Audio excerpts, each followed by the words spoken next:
Este miércoles compareció ante la Cámara Americana de Comercio el doctor Julio César Castaños Guzmán, presidente de la Junta Central Electoral, y pronunció una conferencia sobre el proceso electoral venidero y la Junta Central Electoral. La primera cosa que hay que destacar, por supuesto, es que él ha dicho, independientemente de cuál sea el proyecto de ley de partidos políticos que apruebe el Congreso Nacional, el que sea, la Junta Central Electoral debe cumplir con lo que aprueben los legisladores.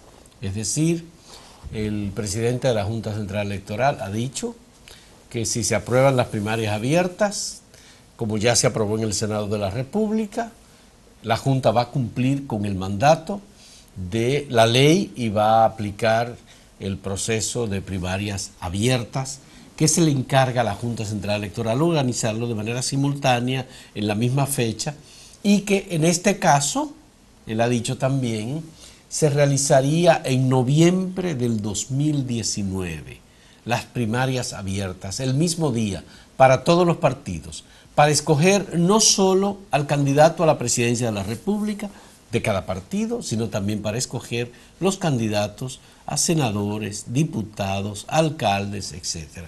Ese es un proceso, de acuerdo con el presidente de la Junta Central Electoral, que ya está retrasado, pero que está previsto por la Junta Central Electoral, que se realizaría en noviembre del año 2019. Solo que hay que hacer una puntualización. El proyecto, como fue aprobado, no contempla para la escogencia de los candidatos a la presidencia a todos los partidos. Solo a los que entren del rango de más del 5% en adelante. En este caso serían 4 nada más. Así es. Sería PRM, PLD, PRD y Partido Reformista.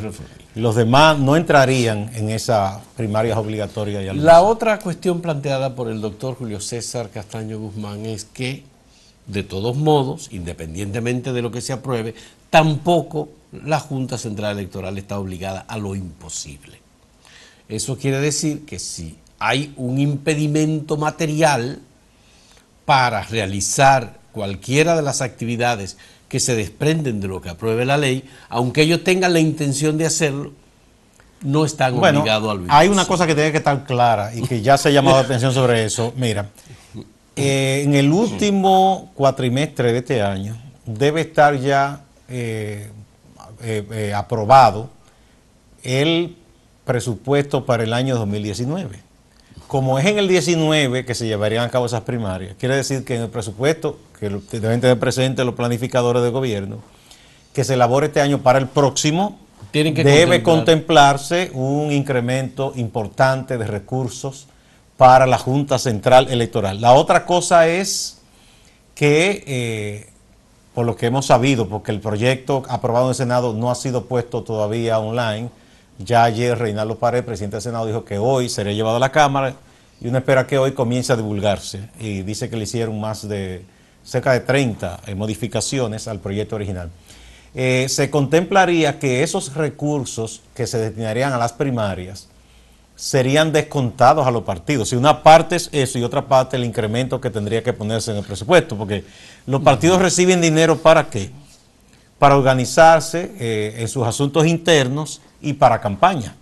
De manera que los partidos no pueden estar contando con que van a recibir la misma cantidad de manera a manirrota usarlo, sino que parte de eso sería para financiar el proceso de las primarias internas, aunque estén administradas y arbitradas por la Junta. Eso significa que se va a modificar la ley electoral, que es la que asigna las partidas del 0.50% en años electorales para los partidos políticos. No necesariamente, porque la ley habla de ese porcentaje, pero la Junta, tú sabes que incluso para asignarla a uno y otro, eso es de manera muy... No, hay un procedimiento. Sí, pero que no está en la ley. Eso que han hecho, que dice a este le doy tanto y tanto, eso es muy propio de la atribución de la Junta.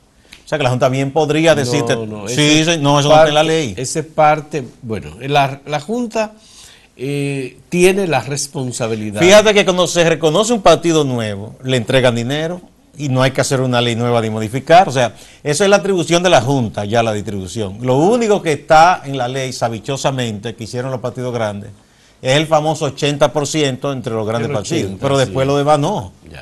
Entonces, de manera que ellos pueden de manera administrativa decir, bueno, de eso que a usted le toca, mire, tantos usaron en esto, y se dé cuenta. Bueno, hay un dato ofrecido por el propio Julio César Castaños, que es que en las primarias que se realizarían en el 2019, Costarían 5.000 628 millones de pesos. Y me parece más relevante todavía el dato que él da, de que desde 1998, cuando comenzaron a financiarse los partidos, se le han entregado más de 13.000 billones de pesos. Se les han entregado de los bolsillos de la gente a los partidos. 13.000 Más de 13.000 millones. millones de pesos. Para campañas electorales y para todos los procesos y para cualquier cosa. de reorganización interna, propaganda, promoción. Para mantener los partidos. Y mantener los partidos políticos. Aquí hay cuadros políticos que solo hacen política y por eso se les pagan los partidos y es un dinero que es un dinero público. Bueno, porque algunos funcionarios de los partidos políticos reciben salarios. No, y eso es decir, son dirigentes, pero para poder mantenerse cuadros profesionales a tiempo completo, eso se entiende. Completo. Es como, por ejemplo, en la labor sindical. Regularmente el líder de un sindicato, de una federación, para poder dedicarse a tiempo completo a eso, tiene que recibir un ingreso, porque con eso mantiene su familia.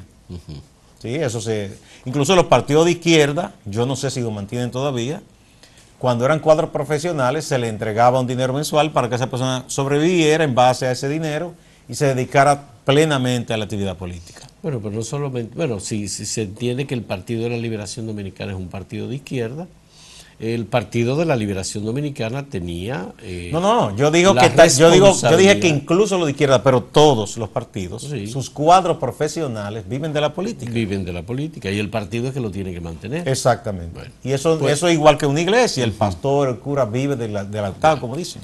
Bueno, pues lo que ha dicho Julio César Castaño Guzmán es muy comprometedor, en el sentido de que él dice, bueno, vamos a aceptar lo que haga el Congreso, lo que apruebe el Congreso, pero no estamos obligados a lo imposible. Y por aquí hay un monto de dinero que deberá ser entregado en el presupuesto del año 2019 para organizar las primarias de los partidos. Lo que quiere decir que se debe aprobar este año, porque se aprueba antes. Ya.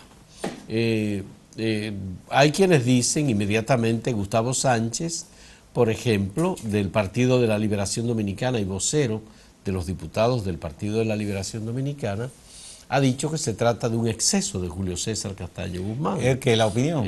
Hacer ese cálculo del monto de dinero que se requeriría para la organización de las primarias. Él sabrá de dónde sacó ese dinero, ese número, ¿no? Porque ellos administran la Junta y saben más o menos, tienen un estimado, ¿no? Pero yo no veo por qué don Gustavo dice que eso es un exceso.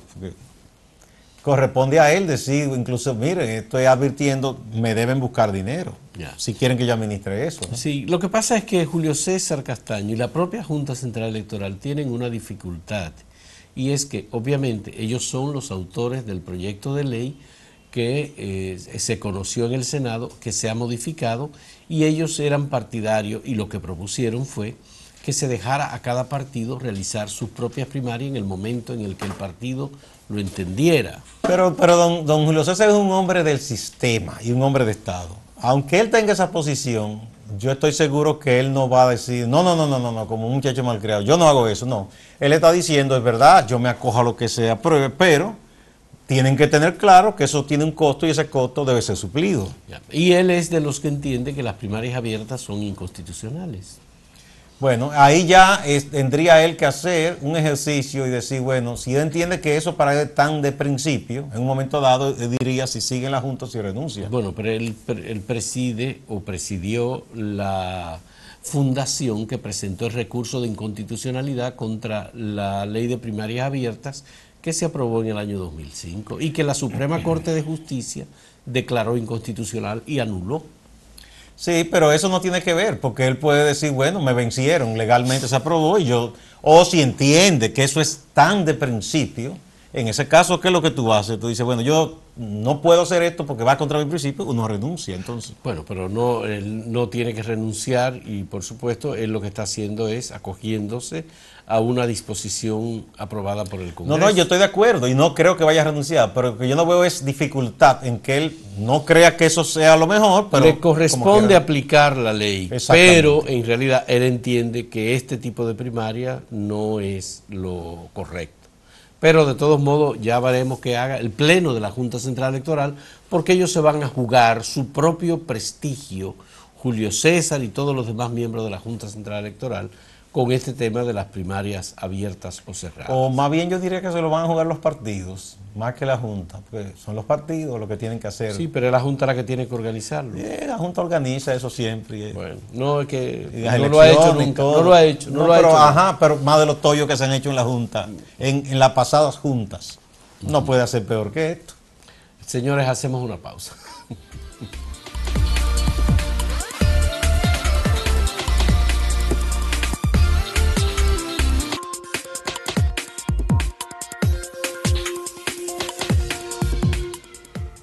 Bueno, cuando el Senado aprobó en segunda lectura el proyecto de ley de partidos, agrupaciones y organizaciones políticas, todo el mundo quería ver el proyecto porque se dijo que se le habían hecho modificaciones. Ya, por ejemplo, el presidente del Senado, Reinaldo Pared Pérez, ayer, que fue abordado por los periodistas, dijo que se le hicieron cerca de 30, entre 20 tanto y 30 modificaciones al proyecto. Mucha gente ha estado procurando esa pieza, ese proyecto, pero todavía no ha sido puesto online al día, parece que lo están redactando. Ya él prometió que hoy sería llevado ya formalmente a la Cámara de Diputados y que también estaría disponible por lo menos en el Senado. ¿Por qué mucha gente tiene interés? Bueno, porque se hicieron cambios. Y aunque se dieron algunos detalles de los cambios, que además de las primarias abiertas, por ejemplo, se estableció que no existía una cuota de 10% para la juventud. Eso transversal con el 40% también para las mujeres. Y con una especificación que en el caso de las mujeres, incluso si la mujer elegida para un puesto legislativo, electivo, no puede ocupar esa candidatura, tiene que ser sustituida por otra mujer. Y en caso de alianza, también si es cedida a otro partido, es una mujer la que tiene que ocupar esa posición. Esto para que no se hagan las trampas que se venían haciendo en los partidos de las mujeres. Lo otro es que se supone que esa ley va a regular todo lo que tiene que ver con las alianzas electorales. Eso tiene que conocerse bien, qué es lo que establece, qué hay de nuevo, cuáles reglas se van a imponer, a regular el tiempo de campaña, los financiamientos, todo eso es bueno que se conozca en detalle para ver si es apropiado lo que se ha aprobado o si la gente tiene alguna objeción. Porque hasta ahora todo el mundo se ha fijado en lo de las primarias abiertas, pero es probable que aquellos otros temas traigan confrontaciones y reclamos de quien quiera que se modifiquen algunos de esos detalles. Mire, yo no entiendo el secretismo que se ha puesto en marcha en relación con esta última aprobación en el Senado en segunda lectura, tomando en cuenta que las sesiones del Senado son públicas y abiertas. Y que cuando uno revisa... Pero hay secretismo. Bueno, pero no sabemos el contenido del proyecto. Cuando uno revisa la sesión y se da cuenta de, bueno, lo que se aprobó, lo que no se aprobó, se sabe que hubo modificaciones, pero esas modificaciones no están tan claras. Y no se han dado en detalle. Por ejemplo, exactamente. Por ejemplo, es interesante saber qué pasó en relación con el financiamiento de los partidos políticos. Ahí ese tema, y en relación se reglamentó. con... Sí, se reglamenta el financiamiento de los partidos políticos, pero existe una reglamentación anterior que está en la ley electoral. Entonces, ¿qué va a pasar? ¿Será posible que la Junta utilice el dinero del financiamiento de los partidos para organizar las primarias?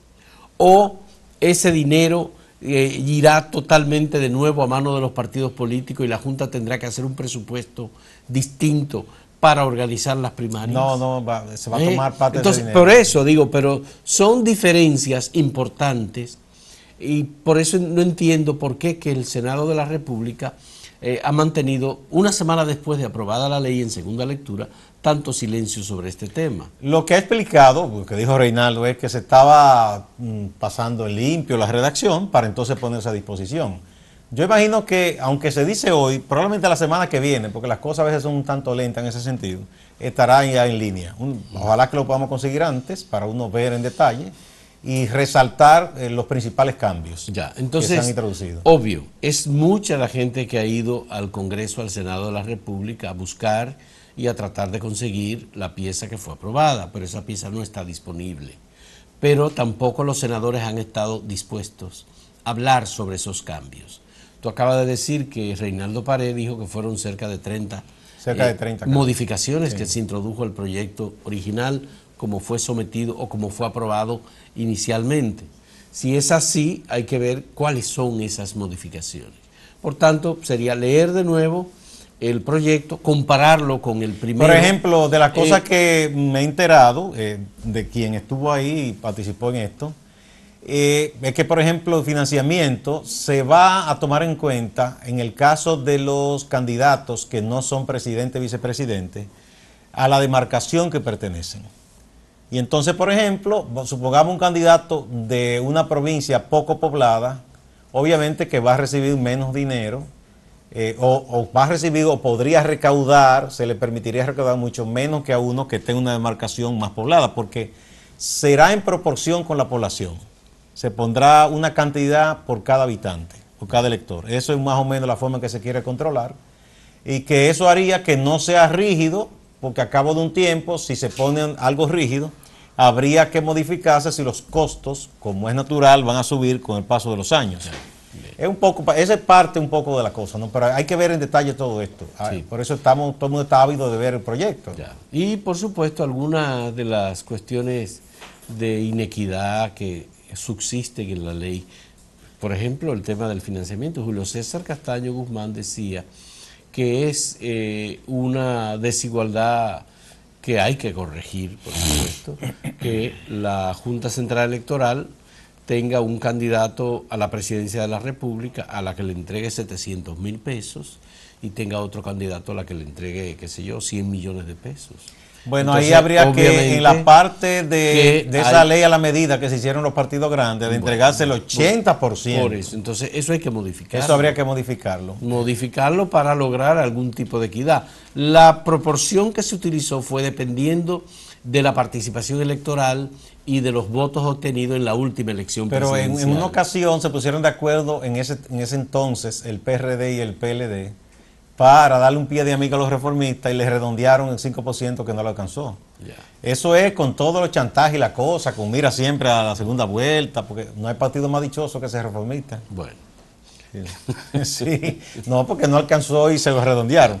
Bueno, una de las cosas que yo pienso que va a llevar el hecho de que se apruebe esta ley es que se hará más urgente reformar la ley electoral para poder cotejarla y adaptarla, porque si no, tendría muchísimo inconveniente. Vamos a tener que poner toda la atención a la modificación de la ley electoral. Esta semana tú sabes que los partidos políticos sugirieron al presidente de la Cámara de Diputados que se apruebe antes la modificación de la ley electoral y que después se continúe con la ley de partidos políticos. Bueno, como quiera que sea, ambas se deben adaptar de tal manera que no se contrapongan, ¿no?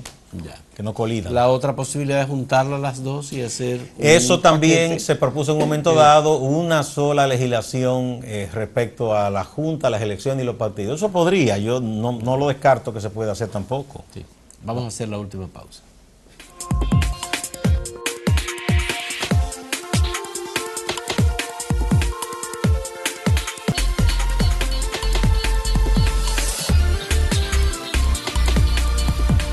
Se puso a circular ayer el segundo tomo de las memorias de Bernardo Vega.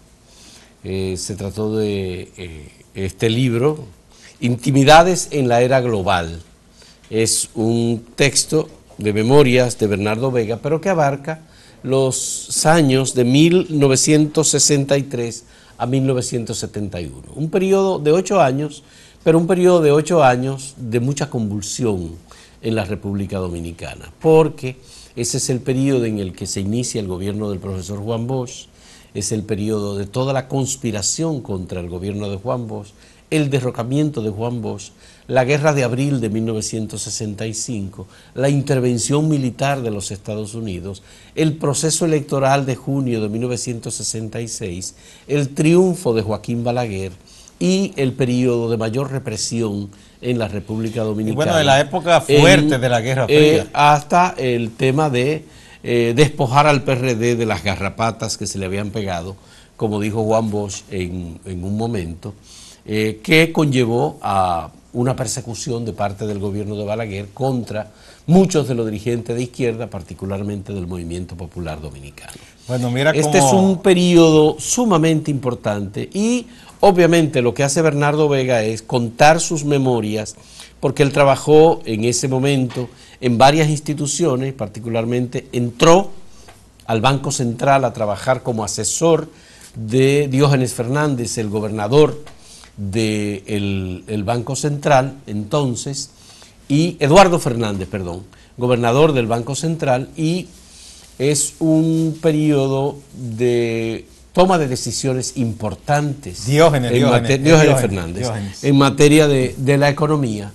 Y la presentación de este libro estuvo a cargo ayer en el Banco Central de dos personas. Uno fue Carlos Despradel, que fue alumno de Bernardo Vega. Bernardo Vega fue el primer profesor de economía en la Universidad Autónoma de Santo Domingo y además fue su compañero en el Banco Central y bueno, fue también gobernador del Banco Central.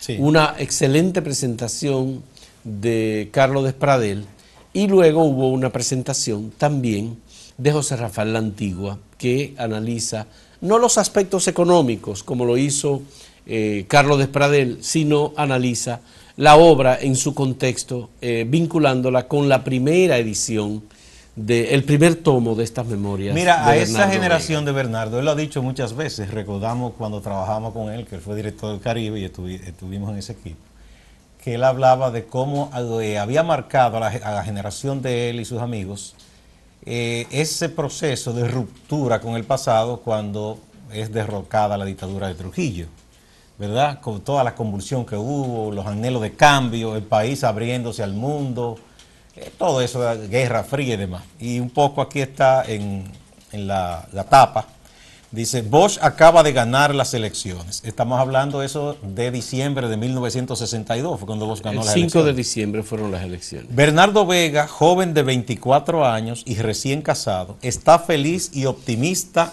ante sus perspectivas personales y las de su país, el cual ha salido de 31 años de dictadura. Así es que un poco va presentándose la cosa. Deben tener muchos asuntos interesantes, ¿verdad? Porque esa generación vivió momentos de mucha convulsión, cambios bruscos en algunos aspectos, la resistencia de la gente del pasado, los cambios, todas esas cosas. Bueno, una de las cosas que relata Bernardo Vega en estas memorias es que le correspondió a él, como asesor del gobernador del Banco Central en 1965, cuando estalla la Guerra de Abril del año 65, el Banco Central se encontraba fuera de la zona constitucionalista. ¿Y qué resulta? Que el gobierno de Reconstrucción Nacional de Inver Barreras no tenía dinero para pagar a los empleados públicos. Y entonces va al Banco Central a asaltar las bóvedas del Banco Central. Banco. Bueno, no a asaltarla, pero a ocupar las bóvedas del Banco Central. Y digamos que hicieron una solicitud, pero a cañonazo. Para sacar el dinero para poder pagar a los empleados públicos, que les eran fieles. Sin embargo, el gobernador del Banco Central estaba fuera del país en ese momento. Y era Bernardo Vega, el asesor del Banco Central. ¿Qué responsabilidad le tocó a Bernardo? El responsable y además le tocó, porque él lo cuenta, muy interesante lo que cuenta, evitar que el Banco Central se convirtiera en una institución al servicio de uno de los grupos o de uno de los bandos. E impidió que el dinero del Banco Central, de las bóvedas del Banco Central, se utilizaran para pagar a la gente del gobierno. Que además es un dinero que se suponía que eso no podía ponerse en circulación así porque sí. Y la otra cosa es que al final Bernardo Vega termina renunciando del Banco Central en los gobiernos del doctor Joaquín Balaguer porque lo consideraba muy autoritario y con pujos de tiranía de manera que él no estaba de acuerdo, aunque había algunos aspectos en materia económica que eran resultado de recomendaciones del propio Bernardo Vega. Él se fue del Banco Central renunciando, con lo que Carlos Despradel, por ejemplo, dijo ayer que él no estaba de acuerdo, que él fue de los que se quedó en el Banco Central convencido de que se había creado una institución y que se había forjado una institución que tenía un perfil no político, sino técnico, y que normalmente lo que hizo Balaguer fue siempre dejar que los aspectos técnicos los manejara el Banco Central. Con cierta reticencia también, porque eso es lo que dice Bernardo. Y la otra cosa es que se creó, como recomendación de Bernardo y de Diógenes Fernández, el Infratur para, ellos vieron el ejemplo de lo que había pasado en México con la creación de la zona turística de Cancún, y que fueron ellos los que crearon el Infratur, y el Banco Central comenzó a tomar medidas en esos años, antes de los años 70, para desarrollar el turismo en República Dominicana, que todavía, dicen ellos, por lo menos Carlos Despradel, sigue dando frutos. No, el turismo hoy en día es un renglón principalísimo de la economía dominicana. Fue muy interesante la puesta en circulación de esta obra. Estuvo el gobernador del Banco Central, Héctor Aldez Albizu. En el caso de Diógenes Fernández se mencionó, y lo dijo muy bien Carlos Despradel, Diógenes Fernández había mantenido un récord, que era que había enseñado bastante a manejar los asuntos políticos desde la trinchera económica, pero que Diógenes Fernández se convirtió en uno de los funcionarios más importantes, el segundo funcionario más importante de la nación después del presidente de la República. Sin embargo, lo que ocurrió es que Diógenes Fernández se mantuvo 13 años como gobernador del Banco Central, algo que nadie había logrado igualar. Pero ya hubo uno que estaba ahí presente, Héctor Valdés, que logró sobrepasar con creces ese récord. Eso no es solo aquí los funcionarios que manejan esos organismos, como la Reserva Federal en Estados Unidos. Hay como una especie de acuerdo en la clase política de tratar de mantener cierta continuidad y estabilidad, porque eso manda un mensaje también a la economía. Entonces, para evitar como eso... esas incertidumbres. Ahora, bueno, Trump está cambiando todo eso. Bueno, lo que hay que hacer es que, como lo hicimos ya con el pasado primer tomo de las intimidades en la era global de Bernardo Vega, habrá que comenzar a leer ya. No, claro, y es importante que todo aquel que ha vivido episodios interesantes de la vida republicana cuente esas cosas, haga su memoria desde cualquier ámbito en que haya estado. Yo a muchos amigos que han estado en acontecimientos importantes les he animado a que escriban esas memorias, porque es importante. Fausto, ¿es posible que hoy habemos candidatos? Bueno, con Francisco Domínguez Brito. Que esta tarde se da como un hecho que él va a anunciar que deja la administración pública una vez más para dedicarse a su proyecto político. Yo creo que es un acierto de Francisco Domínguez Brito, porque él siempre ha tenido aspiraciones presidenciales, ha hecho una labor política muy, muy interesante, valiosa, digna, y aunque uno tenga diferencias con actuaciones de Francisco Domínguez Brito, fue fiscal del Distrito Nacional, senador por Santiago, procurador en 2 ocasiones, y actualmente, bueno, fue ministro de Trabajo también, actualmente es ministro de Medio Ambiente. De manera que, qué bueno que Francisco Domínguez Brito se lanza. Vamos a ver cuándo sale el ministro de Educación, Andrés Navarro, que dijo que tenía aspiraciones también. A ver si presenta sus cartas credenciales. Y Gonzalo Castillo también. Bueno, Gonzalo Castillo no lo ha dicho. Otros han dicho, pero él personalmente no ha dicho todavía. Ya, pero qué bien que esto representa un mensaje a la sociedad en el sentido de que está bastante arrinconado, probablemente, el tema de la reelección del presidente Danilo Medina. Yo no lo veo tan así, pero... hay gente que si el presidente tose duro sale huyendo. Ay, Dios mío. Bueno, ya veremos. Señores, muchas gracias. Hasta mañana.